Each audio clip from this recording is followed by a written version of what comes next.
Hello, everyone. Welcome to the Marketing Masterclass case studies for arts and heritage organizations. Through the generous support from Canadian Heritage, Working Culture, working closely with a marketing specialist, Sue Edworthy, and partners, the Kingston Arts Council, as well as the Ottawa Arts Council, have developed a marketing incubator program for arts and heritage organizations in Toronto, Kingston, and Ottawa. This case study is one component of the intensive training and it is presented today by Simge Ardoan O'Connor. She is the manager and curator of Murney Tower Museum, which is a National Historic Site of Canada. And the objective today is to go over the museum's overview and the marketing strategy, as well as any challenges or opportunities that came up and what the solutions were, as well as what kinds of results came out of the marketing strategy. And I believe Simge is focusing today on building a new website. So over to you, Simge. Thank you. Hi, everybody. I'm really happy to be here with you today. A little bit about me. My name is Simge Ardoan O'Connor, and I'm the manager and the curator of the Murney Tower Museum, National Historic Site of Canada, located in Kingston, Ontario. I have joined the museum team in March 2020. My duties here are actually as broad as my job title, I guess. I am in charge of the museum's marketing initiatives. I also oversee the maintenance and the care of the museum's collections and its archives. I also oversee the museum's programs and I manage the museum's daily operations as well as its staff and its team of volunteers. About a little bit about our organization. Our museum is a small local museum operated by the Kingston Historical Society in partnership with Parks Canada since 1925. Our site, the Murney Tower that you see here in the presentation, is one of the 4 Martello towers we have here in Kingston. The site itself is a designated National Historic Site, and it's also a designated UNESCO World Heritage Site.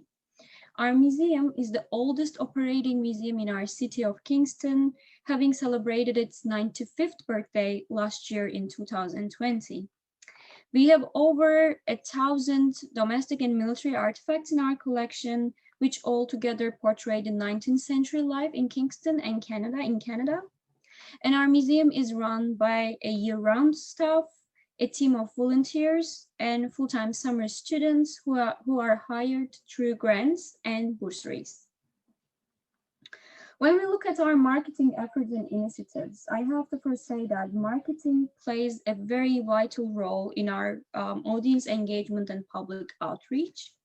We are constantly working towards developing new marketing projects and assets to reach out different audience groups and engage them with our collections and services. We mostly use digital marketing, social media marketing, and word of mouth marketing to keep our audiences informed about who we are and what we do. And we usually target locals aged 18 to 60. As a small and local museum, we face a lot of marketing challenges daily. Perhaps one of the biggest challenges, and I believe many museums and heritage sites who are similar to us could really relate to this one, is we have very limited funding and staff resources available. In addition to this, one of the biggest challenges we have been facing so far has been the lack of community knowledge about our museum.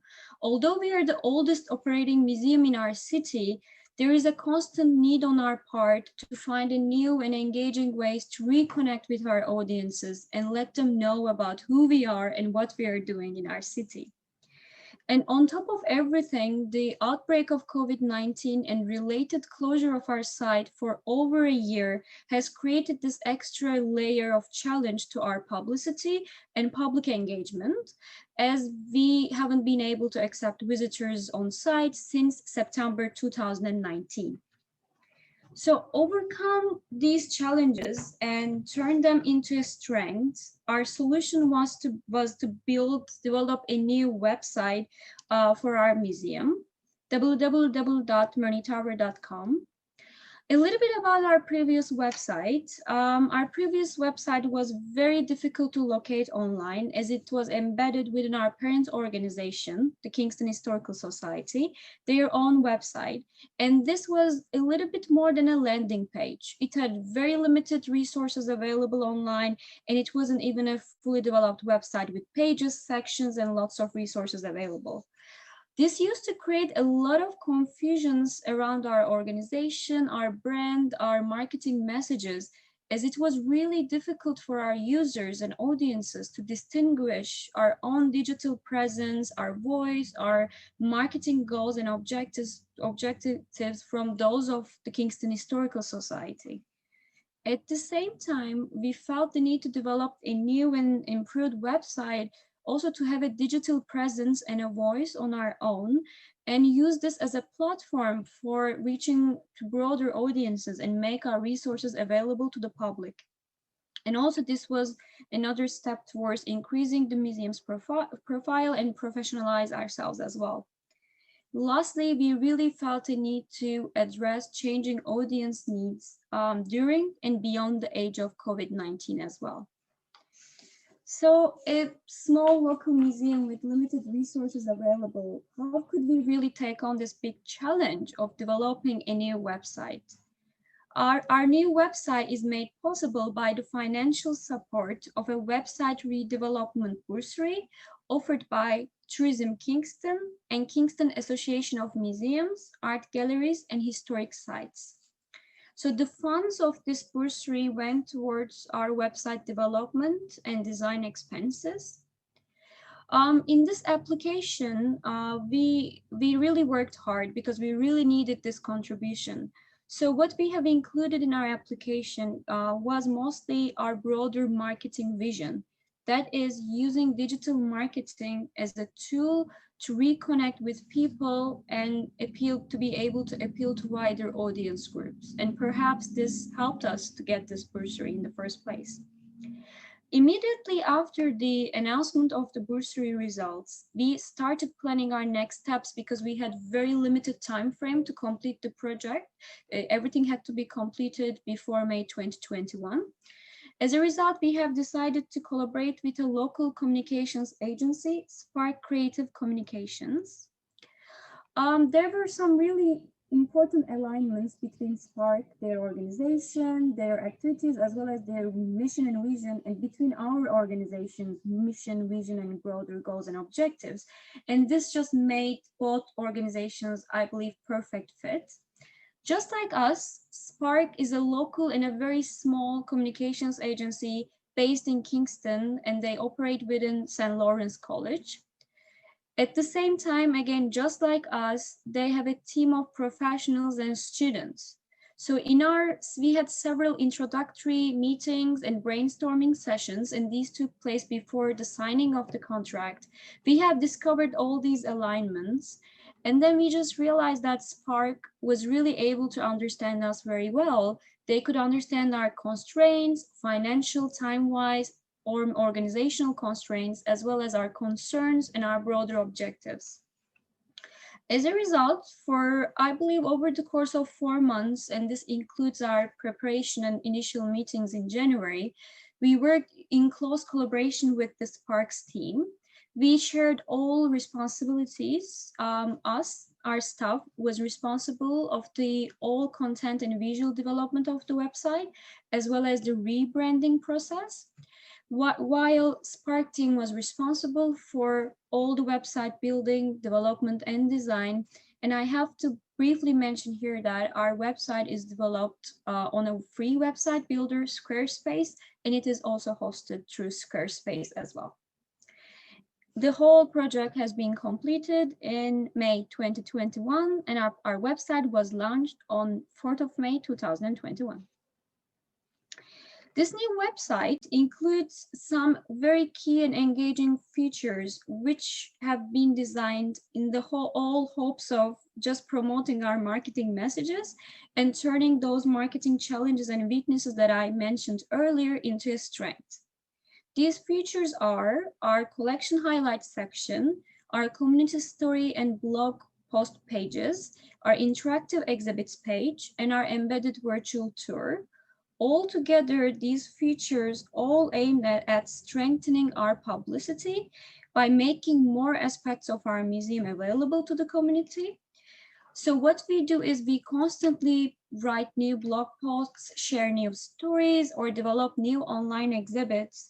And these are developed both in-house by our staff, but also we invite the members of our community to write some of those stories and blog posts as well, to just allow a broader engagement with our organization and brand. So keep ourselves accessible and be more accessible digitally. This whole process was a great learning lesson. It had many challenges as well as many benefits. One of the biggest challenges was, of course, the limited funding that I mentioned earlier. I mean, although we got this contribution that we are very grateful for, we weren't still able to hire a professional website designer or a webmaster to develop and maintain the website. So our solution was, as I mentioned again earlier, to use Squarespace as a platform and then take care of all the maintenance and all the website features in-house at a very low cost. As for lessons and benefits, it was during this project that we learned the importance of visual identity and branding. While we were working on, content and visual development of the website, we just realized that having a separate website on our own was not enough, that we also needed to have a distinctive visual identity independent of our parent organization, an identity which could really visually represent us, tell our audiences who we are, what we do, and help them identify with our brand. As a result, we have rebranded ourselves by developing a new visual identity package for our museum. This includes a new logo, new email signatures, new museum badges, as well as a new color palette, which has greatly informed the visual and aesthetic development of our new website. Now, all of these visual elements are unified and they all follow a similar pattern and visual identity. And lastly, this project really, of course, gave us a special opportunity to collaborate and work with an organization that specializes in marketing and communication. In this process, there were lots of idea exchanges, brainstorming sessions. We had to negotiate tasks and deadlines. So this, of course, this whole process have provided us with a set of new marketing and communication skills that we will carry forward. And lastly, I would like to share with you the results of our very initial results of our new website. Since its launch in early May 2020, our website has received over 300 site visits and over 900 page reviews from 10 countries. And these are our monthly numbers, and they're just growing. In 2 months alone, our page CEO has been strengthened. We are right now the second entry on Google search engine, which is very important for organizations like us to be able to climb the Google ladder. And also we have, as I mentioned, constantly been developing new tools and features. We so far posted 3 interactive exhibits as well as 11 stories focusing on different aspects of our museum and our community. And perhaps most importantly, since our launch in May, we have been receiving a lot of positive feedback from our audiences and different members of our community, whether it be through on social media or through email. People have been telling us how improved they find our website and how much they are able to engage more with our resources and with our services. I believe that's it. My name is Simgardon O'Connor. You can reach me at my email at manager@murneytower.com or on Twitter. And here you see our contact details of our museum. Please feel free to reach us out if you need anything. On behalf of the Murney Tower Museum, I would like to thank Working Culture for their kind invitation and for giving us a platform to talk about our marketing initiatives. Thank you very much for your time and patience. Thank you so much, Simge. That was lovely. Really appreciate how much time you took into developing this presentation and for agreeing to be a case study. And I also want to thank other organizations who have are also agreed to be case studies. And of course, we're grateful to have the Government of Canada support this program, as well as our delivery partners, the Kingston Arts Council and the Ottawa Arts Council. So once again, thank you so much for presenting, and thanks for those of you who are watching.